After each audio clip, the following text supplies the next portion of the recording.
ce message du chef de l'État porté lors de la montée des couleurs ce matin. L'invite est à l'abnégation au travail et à la poursuite du combat contre l'impérialisme.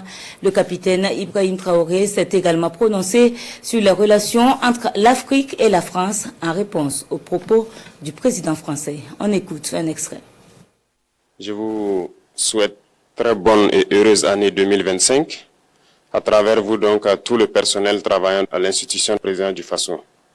Je souhaite que 2025 soit une année pleine de santé pour vous, votre famille et vos proches, pour que vous puissiez donner le maximum de vous-même dans le travail pour le bonheur de notre peuple.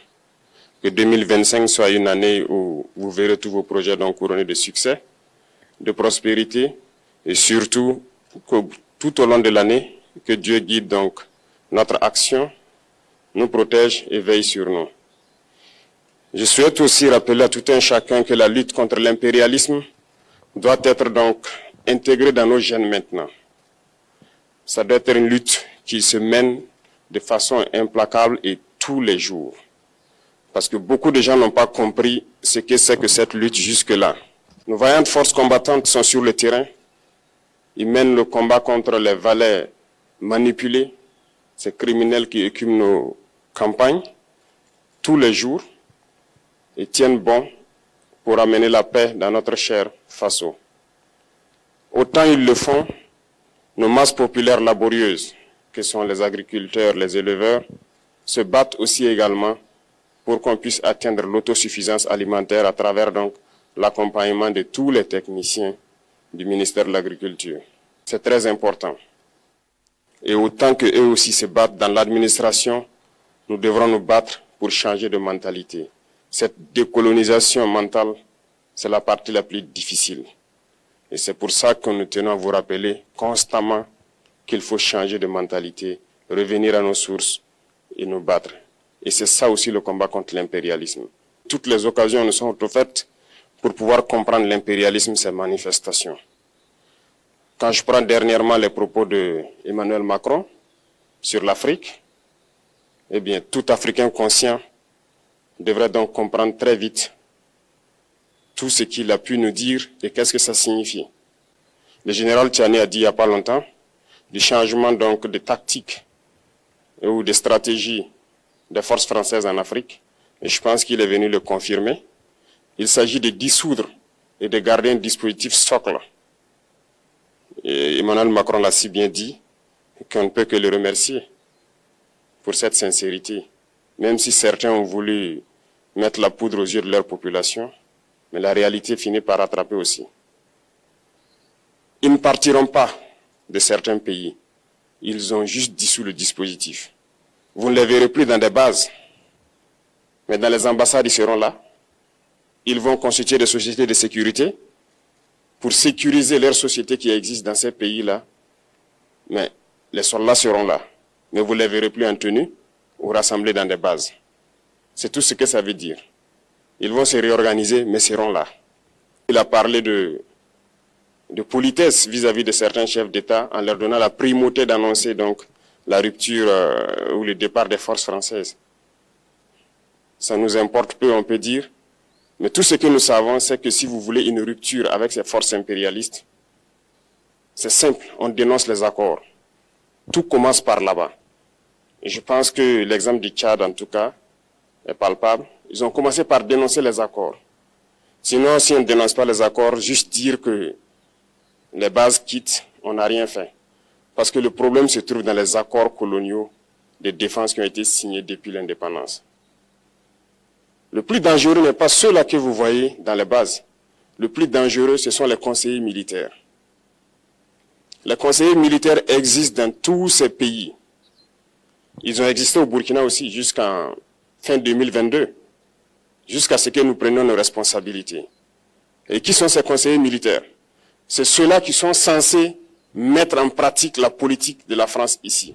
Ils doivent travailler à rendre nos armées très faibles pour que la France puisse toujours avoir l'argument d'exister ici. Sous Blaise Compaoré, ils avaient réussi. Nos sentinelles prenaient donc la garde avec des bâtons. C'est ça que la France veut de nos armées. Lorsque nous arrivons à cette étape, nous n'avons pas le choix que de vouloir qu'ils viennent s'installer. Mais l'armée burkinabé a réussi à un moment donné à se débarrasser des conseillers militaires. Malheureusement, je pense qu'en 2019, après l'opération au Tapuano, où ces Français ont vu que l'armée burkinabé avait encore une capacité de réagir au terrorisme, ils ont appelé le chef d'état-major en France, ils l'ont instruit de reprendre les conseillers militaires dans toute la structure. Eh bien, il n'a pas accepté, mais au retour au pays, les politiques l'ont instruit d'accepter les conseillers militaires. Et c'est là que les conseillers militaires sont revenus dans l'armée burkinabé en 2019. Avec toutes les conséquences qu'on connaît, l'armée était en train de disparaître dans les années 2020-2021. Et d'ailleurs, c'est le moment où beaucoup de militaires ont dû déserter parce qu'il n'y avait plus d'espoir. On était en train de s'effondrer. Voilà un peu comment ils travaillent. À l'état-major général des armées, dans tous les états-majors d'armée, dans les écoles, c'est eux qui sont censés dicter la politique de notre armée. C'est eux qui nous disent combien recruter, quand recruter et qu'est-ce qu'il faut en faire. Ils sont dans les écoles pour nous dire comment il faut les former et ainsi de suite. Tant que ces conseillers militaires sont là, vous n'êtes pas indépendant. Votre armée aura juste l'apparence d'une armée qui sera là en train de faire des parades, du cirque. Mais lorsque viendra la guerre, vous vous rendrez compte que la parade, c'est une chose, mais la guerre, c'est une autre chose. Il faut rompre les accords. C'est la seule façon d'avoir une armée indépendante et se construire, être fort. Mais beaucoup de gens ne le comprennent pas peut-être. Et même avec ces accords, la France choisit dans nos États des élèves officiers pour aller les former. C'est à travers ces mêmes accords. Mais en réalité, ces officiers qui partent se former pour la plupart, pour la France, ils viennent pour servir l'État français dans leur pays. Ils ne viennent pas pour servir nos pays. Ils les forment pour qu'ils viennent servir les intérêts de l'État français. J'en veux pour preuve. Lorsque nous nous sommes révoltés, beaucoup d'officiers au Burkina qui ont été formés en France ont été immédiatement contactés pour leur dire que c'est le moment de se mettre en action parce que vous avez été formés pour ça, pour servir les intérêts de la France. La plupart de ces officiers nous ont rendu compte, nous avons pris acte et nous continuons de suivre. Lorsque un officier formé en France arrive dans son pays et par malheur meurt soit par accident ou bien sur le champ de bataille, en France, il y a une nuit d'hommage aux morts dans l'armée, comme partout ailleurs. À la nuit d'hommage aux morts, on cite le nom de l'officier en question et on dit « mort pour la France ». Il ne le forme pas pour servir son pays, il le forme pour servir leur État. Et dans beaucoup d'États africains, il y en a plein de ces officiers. Combien sont patriotes, Dieu le sait. C'est une leçon que Emmanuel Macron a donnée encore au chef d'État africain, de se rattraper et de pouvoir vraiment mener cette lutte contre l'impérialisme. Mais en plus de ça, il a aussi insulté tous les Africains dans ses propos. Il y a une partie qui a retenu mon attention, là où il parlait d'ingratitude. Et que l'ingratitude est une maladie non transmissible aux humains. Lui, il est humain, notre ingratitude n'est pas transmissible à lui. Voilà comment ce monsieur voit l'Afrique, voit les Africains. Nous ne sommes pas des humains à ses yeux. Peut-être que c'est lui qui n'est pas humain, il ne se met pas dans la classe des humains. Mais s'il y a bien un ingrat, c'est bien lui. Je pense que s'il n'est pas athée et qu'il prie, à chaque matin qu'il se réveille et qu'il prie, il devrait aussi prier les Africains. Parce que c'est grâce à nos ancêtres qu'il existe aujourd'hui une France. Il devra nous prier. À ses yeux, nous ne devons pas être des humains, nous sommes plus que des humains. Ce sont des messages très forts qu'il passe. Moi, je pleure le peuple français. Mais quand même, il est bien pour l'Afrique. Il est un mal nécessaire pour nous. Ceux qui veulent se réveiller, se réveillent. Ceux qui ne veulent pas se réveiller, comme on le dit, on ne peut pas réveiller quelqu'un qui ne dort pas. Les Africains doivent se réveiller. Nous devons travailler à être indépendants, à faire au moins ce que nos peuples connaissent le bonheur. Et la lutte contre l'impérialisme, c'est ça. Il faut décoloniser les mentalités, prendre en compte toutes ces données-là, parce que le monde nous donne tellement d'exemples à voir. Pour eux, il n'y a pas de morale. Ils peuvent vous désigner aujourd'hui terroriste, mais demain, vous êtes un héros, par leur simple bouche. Ils décident de ce qu'ils font.